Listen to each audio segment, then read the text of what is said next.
Ed here with the Digital Digest, and today I wanted to share a comparison between the Sony RX10 Mark III on the left, priced at $1,500 US, and the Sony A6300 on the right, which body alone is $1,000 US.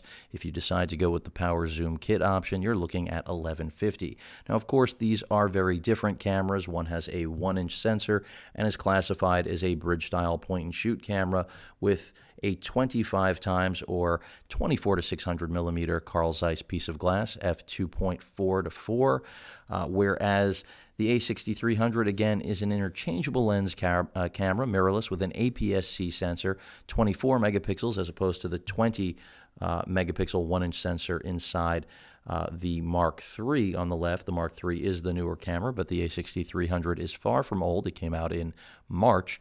So we're looking at two of, in my opinion right now, the most compelling cameras on the market. And as you may have noticed, I do not have the kit power zoom lens attached, but rather a full frame piece of glass, and that is the G Series FE 70-200 f4 lens, which on its own right now can be found for a little under $1,400, maybe $1,350 US, so almost as expensive as this entire camera at $1,500 here on the left. But of course, these are aimed at different consumers, no question about it. The A6300 is all about basically growing into a system. Do you have FE lenses? Do you want to adapt any other type of glass from any other manufacturer, which you can do, not as well as you could with, say, something like the A7R Mark II or the A7 II, because those cameras do have in-body stabilization, something that the A6300 does not. There is, of course, in-body stabilization. Ironic that I say in-body, but stabilization, steady shot here on the RX10 Mark III, just something to note. So even though we have very different sensors, pricing is close. I mean, $1,500 here, $1,000 here for body alone, but once you start to add on lenses, and you don't have to add on a lens like this, but it was just an example I wanted to share with all of you, you're going down a far more expensive road. Even if you pick up an 18 to 200 millimeter lens, the least expensive option being the Tamron offering, which I think I saw recently for $500 US, which is pretty much a steal. There will be, even though it's still not going to match the 600 millimeter range of this lens, because you have a larger aps-c sensor in the A6300, you inherently will have some cropping capability, quite a bit more than you will with the RX10 Mark III. So it doesn't quite, I would say, it doesn't completely offset the difference in telephoto reach, but it definitely takes a large bite out of the difference in terms of that reach that right now is very obvious. But even though, again, these are very different, I think people will compare them because they both are, over $1,000, but still under $2,000. And many people will wonder whether or not they're better off getting something with better overall image and video quality, which I can tell you right now, the A6300 will best the RX10 Mark III if paired with the right glass. But that's the key part of what I just said, the right glass. And that's where things, as I mentioned, become very expensive. If you do not want to find yourself in a money pit of sorts, then clearly the RX10 Mark III is the way to go if you can live with that 1-inch sensor being the threshold for what you can do both in terms of video and still capability. Videographers have been in love with the RX10 since its launch. This one has done away with the neutral density filter, which many videographers wish was still there, but it still has so much going for it in terms of video capability, simply because now it has so much more reach. It's really a matter of personal preference. If you care more for the neutral density filter, obviously you should be looking at the previous gen. Sony has called this complementary. Many other reviewers will call this a complementary model, but the fact that it is literally the third gen of the RX10 and the fact that there is no 18 to 200 millimeter third gen that I'm aware of that's on the horizon, it's fairly safe to say that the only reason Sony would call this complementary is because they're not going to stop manufacturing the RX10 Mark II because it's still priced at $1,200, which is less than the $1,500 you're going to spend here. And don't expect pricing to go down on this anytime soon. It just launched. It's pretty much out of stock through most retailers right now. Much like the A6300, even Best Buy has started gouging and raising prices $100 both on body and kit because of the earthquake in Japan and shortages on components. So we've got that going on, which of course does change things. But I mean, ultimately, what it comes down to is, do you plan on growing with a camera system? Do you already have E-mount glass? Do you plan on buying FE glass that, because you already have a full frame body from Sony, and you know that this camera, the A6300, will work with any E-mount piece of glass? Of course, if you use an FE piece of glass, there is a crop factor to deal with as opposed to the aps-c based E-mount glass, 1.5 crop factor there. But in my opinion, it really comes down to, again, what your budget is and how far you plan to go with your camera. If this is a hobby where you're just starting out, I would definitely say that the RX10 Mark III is the better way to go. It'll get your feet wet. It takes far less, or it has less of a learning curve than the A6300 does. In terms of video and still output, though, the A6300, again, when paired with the right glass, will always outperform the RX10 Mark III. But there is nothing else in the RX10 Mark III's class that you can compare it to.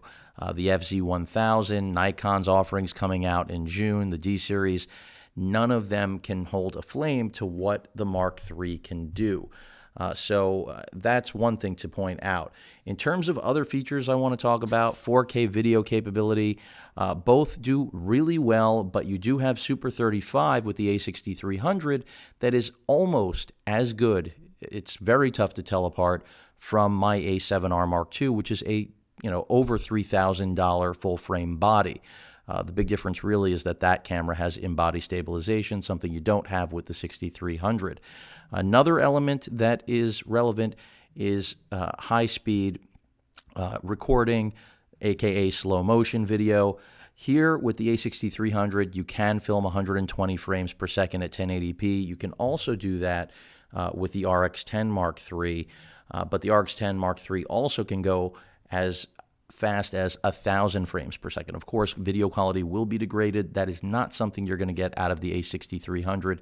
It's as simple as that. That's just not going to exist. Both have Wi-Fi, NFC, access to the Play Memory store where you can buy different applications designed for both cameras.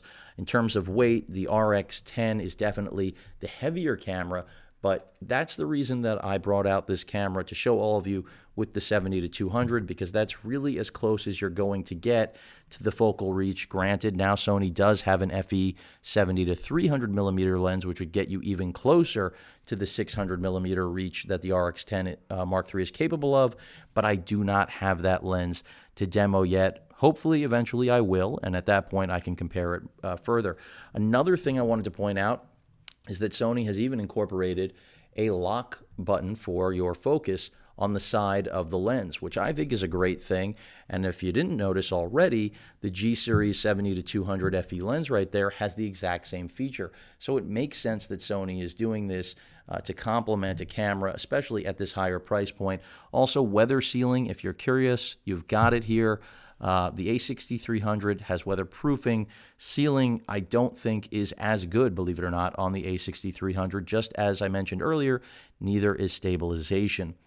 So there's a give and take with both of these. The rub really comes down to whether or not you're going to plan on investing a lot of money in glass. As I mentioned, you can pick up an 18-200 millimeter E-mount native piece of glass for $500 like the Tamron, or spend more and get the Sony version. There are so many 18-200 Sony lenses at this point. I wouldn't be surprised if they come out with a new one, since they haven't introduced a new one since the Power Zoom one, which is a great lens for Super 35 video performance, but not as fast as this piece of glass. And I don't want to get all of you gearheads out there into a war about comparing the aperture with a 1-inch sensor on an APS-C one. Let's just keep it clean and look at it for what it is, that this is a fairly fast piece of variable aperture glass, considering this is a point-and-shoot camera at the end of the day, and really a complete solution that should offer enough versatility for just about anyone, professional or amateur alike. Of course, if you plan on taking things to the next level, that's where the A6300 is going to outperform the RX10 Mark III, as I've been saying this entire time. You know, you simply aren't going to be able to achieve the same results when pairing the A6300 with really high quality glass. And it doesn't have to be Sony. It could be any make, because again, with adapters, it doesn't have the stabilization, as I mentioned earlier, of the A7 Mark II and beyond full frame bodies from Sony, but it does have the adaptability. So if you're ready to shoot manual with your Nikon, Canon, whatever sort of glass you already own, any legacy glass, you can do that. Of course, with the RX10 Mark III, you're always going to be working with that Zeiss brand new engineered piece of glass for this third gen RX10, which so far really hasn't disappointed me at either end of the lens. Last thing I want to point out, which is really important, is autofocus. If autofocus is a primary concern for you, then there's no question that the A6300 is the winner. It is the fastest autofocus system right now available on any camera on the market, between its phase and contrast detection system, the hybrid system that Sony's been employing for a long time. The number of phase detection points on here on the A6300 puts every other camera on the market to shame. Does it mean it necessarily is perfect? Absolutely not.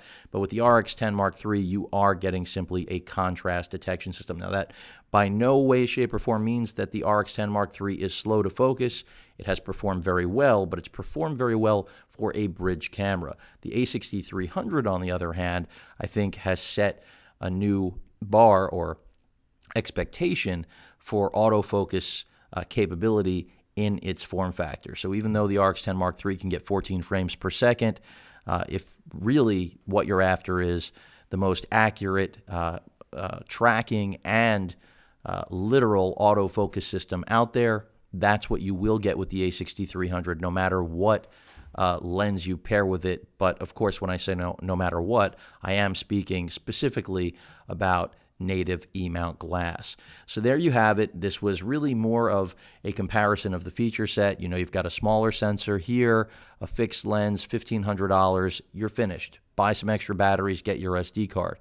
With the A6300, you've got, I think, a lot more flexibility in a much smaller form factor. But once you start pairing glass, the A63's small form factor does become an issue. And last but not least, the A6300 can overheat. The RX, when shooting UHD video, the RX10 Mark III is not going to encounter that problem. So if you have any concerns, if you feel that one of these is going to be primarily for video where you are planning to shoot long or lengthy video, then the RX10 Mark III is going to be the better pick for you, simply because you are not going to run into overheating issues. Also, the A63, and now I will say, even though I've said it before, last point, the A6300's viewfinder is best in class. 120 frames per second, wide angle, OLED. The OLED viewfinder on here does not hold a candle. It's still very good, but nowhere near the quality and overall performance of what you'll find with the A6300. So hopefully I've helped educate anyone interested in trying to decide between these two cameras, and made it clear that they are very different paths to go down, despite the fact that they're very close in price. Any questions or comments, please feel free to post them. Hit that like button, and as usual, please subscribe. Later.